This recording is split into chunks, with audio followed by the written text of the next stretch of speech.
요즘 윤석열 대통령 탄핵 관련해서 유튜브 영상을 많이 올리니까 악플들이 참 많이 달리는데요. 이 악플들 뭐 중국 댓글 부대가 오는지 말이에요. 내용이 거의 똑같아요. 정말 천편일률적입니다. 어떤 때는 문장도 똑같은데 아이디가 달라요. 같은 사람이 아이디 다르게 해서 그렇게 달 것 같지는 않고요. 그게 중국 댓글 부대 사진 보면은 태블릿을 수십 개 갖다 놓고 똑같은 걸 올리고 있는 모습을 보는데 뭐 그런 애들이 아닌가 싶기도 하고 말이죠. 근데 그 내용이 뭐냐면은 아주 지관되어 있는데 악플들의 내용 말이에요. 윤석열 김건희는 아합과 이세벨이라는 거예요. 물론 목사들 중에도 그렇게 주장하는 사람들이 있습니다. 기자회견하는 사람들도 있고 넉나간 사람들이죠.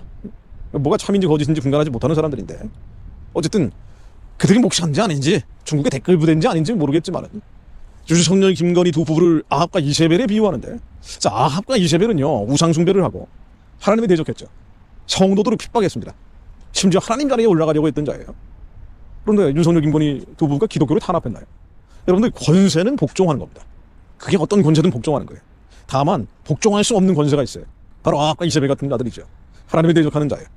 성도들을 핍박하는 자, 하나님을 참칭하기 시작하는 자입니다. 적그리스도의 예표들입니다. 모세는 바로를 대적했어요. 타협하지 않았습니다. 다윗은 골리앗에 대적했습니다. 협상하지 않았습니다. 왜냐하면 하나님에 대적하고 성도들을 핍박하고 하나님 자리에 올라가는 자였기 때문입니다.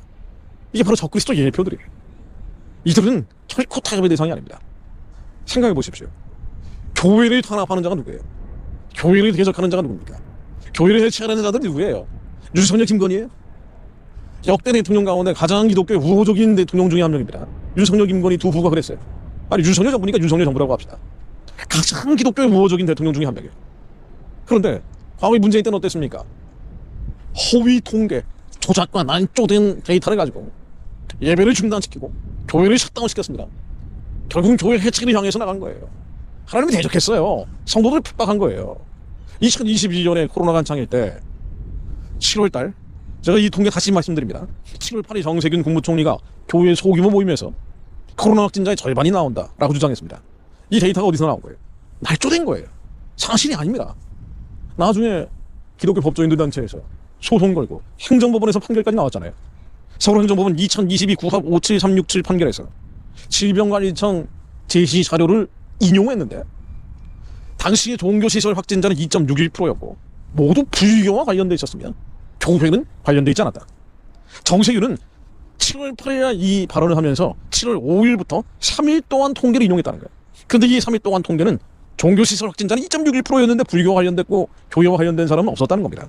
더 정확히는 수원시에서 87명의 확진자가 나왔는데 그중에 43명이 기독교인이었다는 거예요. 그런데 이 기독교인들도 사찰에서 발병한 사람에 의해서 확진됐다는 거예요. 이 사람은 왜 사찰에 갔다 왔는지 모르겠는데. 자, 그래서 정세균이 얘기한 교회에서 코로나 확진자 절반이 나왔다는 이 발언은 사실이 아니에요. 날조된 거예요. 조작된 거라고 봐도 됩니다. 그런데 이 발언을 근거로 해서 바로 이틀 뒤에 교회 핵심 방역 수칙 의무화 조치, 교회만 콕 집어서 방역을 강화하기 시작한 겁니다. 8월 19일에는 교회 방역 조치 강화 방안이라는 걸 만들었어요.